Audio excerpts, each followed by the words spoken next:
Hello everyone, this is Simply Syrup, and I have another quick and informative video in our Medieval Dynasty series.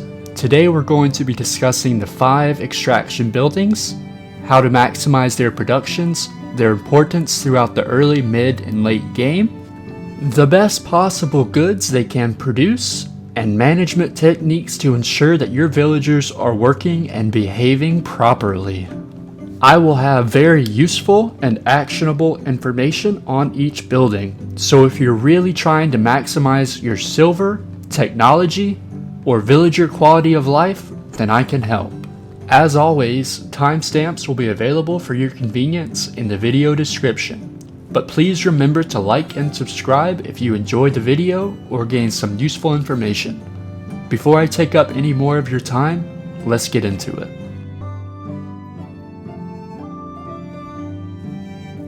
Jumping into each building, their management techniques and best productions, I would be remiss if I didn't explain the very basic but critical goods production and local productions screen. To access these two screens, go to the Management tab and locate which building you want to work with. Double-clicking the targeted building should open an overview screen. By navigating the top of the overview screen, locate the tab displaying a hammer with what looks to be a refresh button and click. This is the goods production screen. Simply put, the goods production screen is where you assign the workload of the villagers and direct what goods should be produced in each building. After taking a quick look around, cursor over to the tab directly to the right.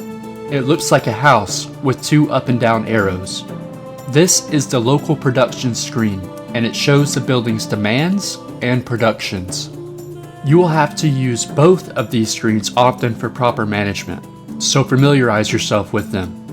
With that quick introduction, let's move on to the different extraction buildings.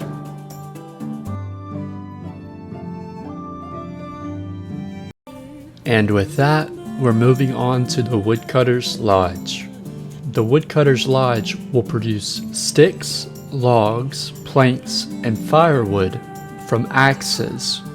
The first iteration of the Woodcutters Lodge will house 1 worker, while the second and third will house 2 workers using the extraction skill tree. The Woodcutters Lodge will be one of the most important extraction buildings your dynasty has to offer. This specific building will have maximum usefulness in the early, mid, and late game, and you should expect to eventually build additional lodges as you progress. The interesting thing about the Woodcutters Lodge is that it produces 2 separate goods, planks and firewood, from a derivative that it already produces, logs. This will make the management of the Woodcutters Lodge a bit tricky, and you will have to keep an eye on its productions constantly. These planks and firewood we just brought up are 2 extremely useful and necessary productions for a thriving dynasty. Planks will be used in a multitude of different productions and building practices, while firewood is used to keep villagers warm in the winter. When it comes to the proper management techniques that accompany the Woodcutters Lodge, you will want to pay attention to your firewood storage most of all. I say this because if you run out of firewood during the winter, your villagers will start burning through the sticks and logs you were previously producing. Let me be the first to tell you that this is a major setback, but an avoidable one if you're listening to this guide. So firewood should be priority 1. Remember that firewood is produced from splitting logs, so your log creation will be the next most important construction. You need to ensure that you are extracting enough logs to satisfy your firewood and plank production, which can be easily determined by taking a quick look at the local demand screen that we talked about earlier in this video. To summarize, as long as you keep an eye on your firewood production, then you should be perfectly equipped to manage the Woodcutters Lodge.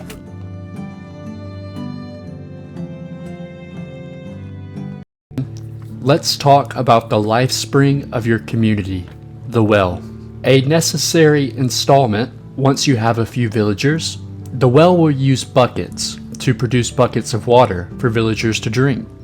These buckets of water will also be needed to craft intermediate and advanced dishes in the kitchen, for potions in the Herbalist Hut, and will also be required for every production in the tavern. The well uses the extraction skill tree and only has space for one worker.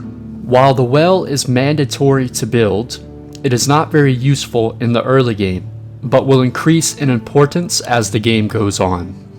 Management of the well is incredibly simple because it only produces one derivative. The only thing you will need to consider when managing the well is overproduction.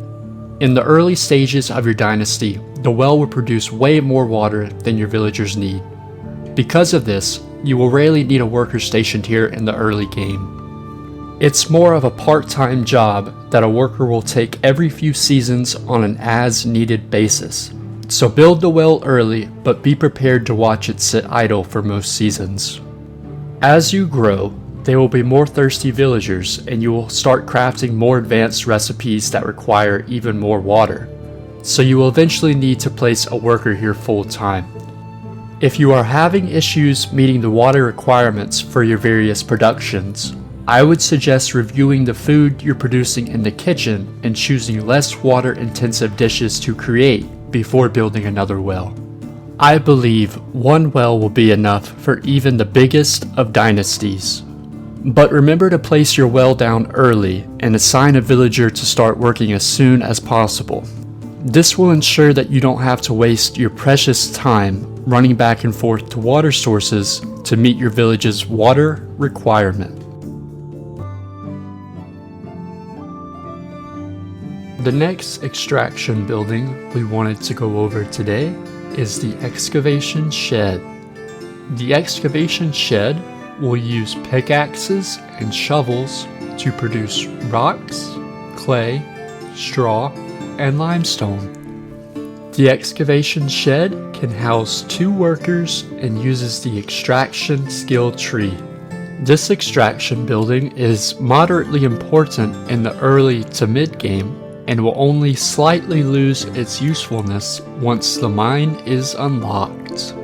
The Excavation Shed is a building that would produce useful resources year-round. However, with the exception of creating stone tools, there are no notable productions that come from this building's derivatives. Instead, this building is mostly used for getting materials used to upgrade your village. While the Excavation Shed is useful, its outputs are not created equal.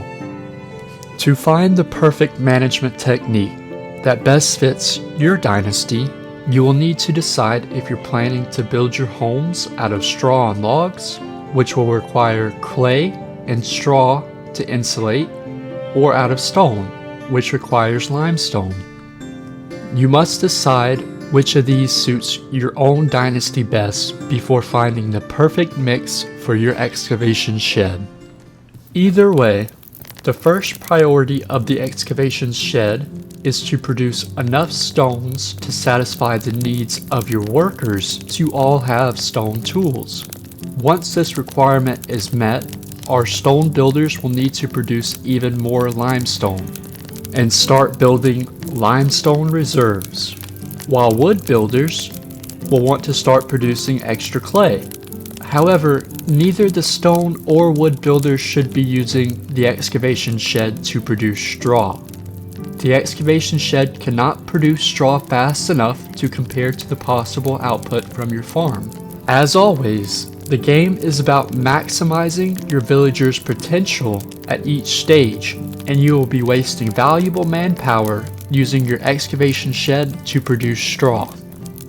So to summarize, always remember to produce enough rocks to satisfy your workers' needs. Once you have enough rocks coming from your excavation shed, then decide if you plan to build out of stone or out of logs to determine if you need to produce more clay or more limestone. But never ever waste the manpower on the excavation shed producing straw. With those 3 tips in mind, you should be perfectly prepared to manage the excavation shed. Well, it looks like we've run out of time for today's video. Make sure to be on the lookout for part 2 in our extraction building series, where we are going to be going over the very important Herbalist Hut and the mine. We will also be taking a look at the possible errors you can encounter when managing your extraction buildings, and finishing off with a few tips to ensure your dynasty is maximizing production. I wanted to give a big thank you to anyone who has made it this far in the video. I really hope I was able to give you some useful information with this guide to help improve your Medieval Dynasty playthrough. As always, please remember to like and subscribe, because we are going to be coming out with more Medieval Dynasty content very soon that you won't want to miss. Thanks again so much for watching. I hope you have a terrific day. Until next time, this is Simply Syrup signing off.